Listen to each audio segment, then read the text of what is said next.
ada kewajiban membayar fidyah. Kewajiban membayar fidyah. Apa itu fidyah? Fidyah itu adalah kita Pak satu hari nggak puasa di bulan Ramadan, memberi beras makanan pokok kepada satu orang fakir miskin sebesar 1 mud. 1 mud itu bukan berasnya di mud ya, bukan ya. 1 mud ini di zaman Nabi Pak, takaran di zaman Nabi yang kemudian diibaratkan oleh para ulama zaman sekarang 1/4 dari zakat fitrah. Sedikit Pak, 1/4-nya zakat fitrah. Umpama zakat fitrah itu 3 liter ya, 3,5 liter misalnya ya, maka 1/4-nya itu namanya fidyah ya. 1/4 dari beras zakat fitrah namanya apa? Buat bayar fidyah gitu.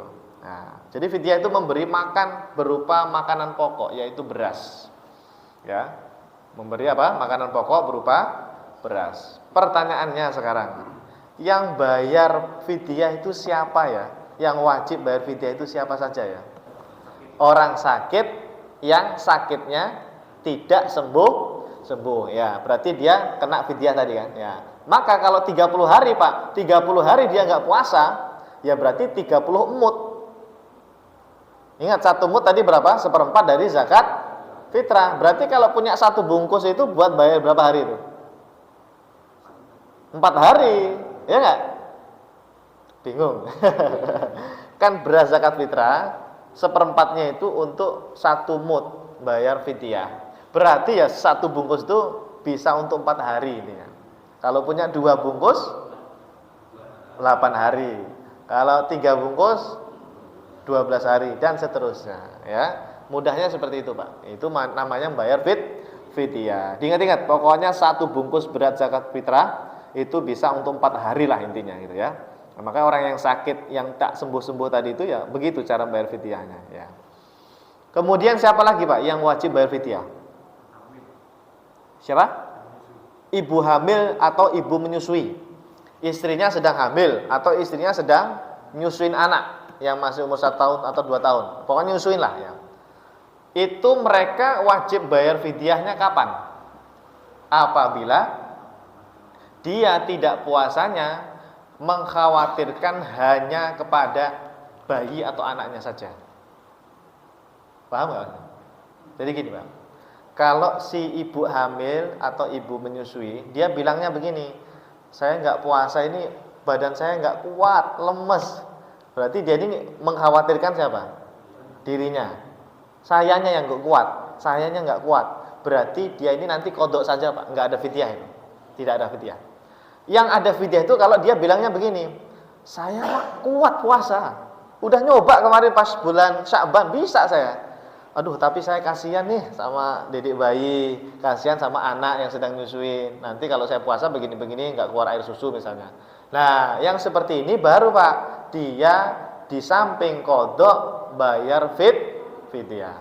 Jadi bukan fidyah doang, bukan fidyah tok ya. Hati-hati nih. Banyak ibu-ibu jamaah ya, saya temui nggak di sini sih, nggak tahu kalau di sini ya, di masjid-masjid sana Pak. Mereka bilangnya begini, Pak Ustadz, saya selama 3 tahun ini dihamili suami saya. Maksudnya punya anak 3. Hamil menyusui 3 tahun tuh hamil menyusui Pak. Saya 3 tahun itu kan nggak puasa Pak Ustadz. Iya, nggak puasa, boleh nggak puasa karena hamil karena menyusui. Terus apa Bu, kamu bayarnya apa? Ya saya selama 3 tahun ini ya cuma bayar fidyah tok Pak Ustadz. Kodoknya nggak ada. Kata guru saya nggak ada Pak Ustadz. Dia bilangnya begitu Pak. Kata gurunya Pak. Berarti ustadzahnya mungkin ya atau ustadznya. Dia pernah ngaji kepada seorang ustadz, katanya nggak usah bayar kodok. Maksudnya nggak usah mengkodok puasa. Cukup fidyah saja. Nah ini Pak, hati-hati nih fatwa yang seperti ini Pak. Itu kalau kita telusuri dalam kitab-kitab fikih, tidak ada satupun ulama 4 madhab, ulama salaf 4 madhab yang berfatwa hanya fidyah tok, itu tidak ada, nggak ada. Hati-hati nih, tolong disampaikan kepada istri-istrinya ya. Istrinya ya, kok istri-istrinya ya. Banyak banget istri-istrinya ya. Ya, tolong, karena masih ada yang salah paham, Pak. Banyak yang masih salah paham, mengira ibu hamil, ibu menyusui itu katanya fidyah saja. Padahal enggak, ya. Tetap wajib ada qadha, tapi ditambah fidyah. Tadi bagi yang khawatir kepada anak saja ya, gitu. Yang ketiga, siapa lagi yang wajib bayar fidyah? Orang yang sudah lanjut usia, orang yang sudah tua renta, tidak kuat puasa. Ingat, sudah sepuh, udah tua, tidak kuat. Mohon maaf, ini kan ada yang sepuh ya, tapi masih kuat puasa kan? Nah, itu wajib. Nggak bisa, bayar fidyah aja, nggak boleh. Jadi harus jelas, Pak. Orang yang sudah sepuh atau tua renta yang tidak kuat puasa. Harus ada kalimat tidak kuat puasa, tidak mampu puasa. Udah nyoba itu nggak kuat fisiknya. Nah, yang seperti ini baru dia bayar fidyah. Tapi kalau Pak Ustadz, orang tua saya umurnya 80 tahun, udah sepuh 70 tahun, tapi masih kuat puasa dia, Pak Ustadz, alhamdulillah. Oh, itu wajib, berarti wajib puasa, tidak boleh fidyah, ya, tetap wajib puasa. Ada lagi, Pak, siapa? Orang yang punya hutang puasa Ramadan tahun lalu, belum dikodok-kodok, ketemu Ramadan lagi tahun berikutnya. Saya ulangi, orang yang punya hutang kodok Ramadan tahun lalu, belum dikodok-kodok sampai ketemu Ramadan berikutnya, maka orang yang seperti ini dia kena denda fidyah, gitu. Kena denda fidyah. Kalau kodoknya hangus apa gimana? Tetap, ya, bukan pemutihan. Pak Ustadz, tahun lalu saya punya hutang puasa tuh 7 hari karena sakit, katanya gitu, sakit ya. Terus ya saya nanti aja kodoknya nanti. Ternyata sampai bulan Ramadan tahun ini saya belum kodok juga, Pak Ustadz, belum sempat katanya. Ya. Berarti pemutihan ya, Pak Ustadz, ya gitu. Nggak bisa, ya. Tetap kodok nanti setelah Ramadan 7 harinya tuh tetap, Pak. Cuma ketambahan apa? Fidyah, kena denda fidyah tambah. Karena apa? Karena ketemu Ramadan belum kodok juga, gitu ya. Jadi sebetulnya begini, pada dasarnya fidyah itu memberikan makanan pokok yang masih mentah sebetulnya. Karena dicontohkan oleh Nabi dan para sahabat seperti itu di zaman itu. Gandum sama kurma. Gandum dan kurma. Tidak ada Nabi itu ngasih lauknya misalnya gitu ya. Ya, lauknya, sayurnya misalnya. Padahal di zaman Nabi sudah ada, sayuran itu sudah ada, lauk itu sudah ada. Tapi contoh dari sahabat dan Nabi itu ya hanya beras, gitu aja. Kalaupun ada yang membuatkan misalnya kayak nasi kotak gitu ya, barangkali itu mengikuti fatwa ulama kontemporer, Pak. Memang ada sebagian ulama kontemporer itu berarti ulama yang sekarang lah ya, bukan ulama salaf yang dulu. Ada sebagian ulama kontemporer yang membolehkan bayar fidyah itu dengan yang sudah matang, gitu ya, yang sudah matang bahkan lengkap dengan lauk pauknya gitu. Nah, jadi itu mengikuti fatwa ulama kontemporer. Ya. Silahkan, tidak masalah ya. Tapi lebih utama sebetulnya adalah beras tadi itu, ya, beras. Oh, ya, betul. Kalau kita mengikuti fatwa mazhab Hanafi, misalnya boleh pakai uang ya, kan boleh diganti uang kalau mazhab Hanafi itu, termasuk bayar zakat fitrah sebetulnya ya. Dan ini termasuk masalah fidyah. Maka takarannya harus mengikuti takarannya mazhab Hanafi. Ya, ini yang paling afdol sebetulnya. Tapi sebagian ulama, ini Pak Ihsan ya, sebagian ulama ada yang membolehkan tetap pakai takaran Syafi'i.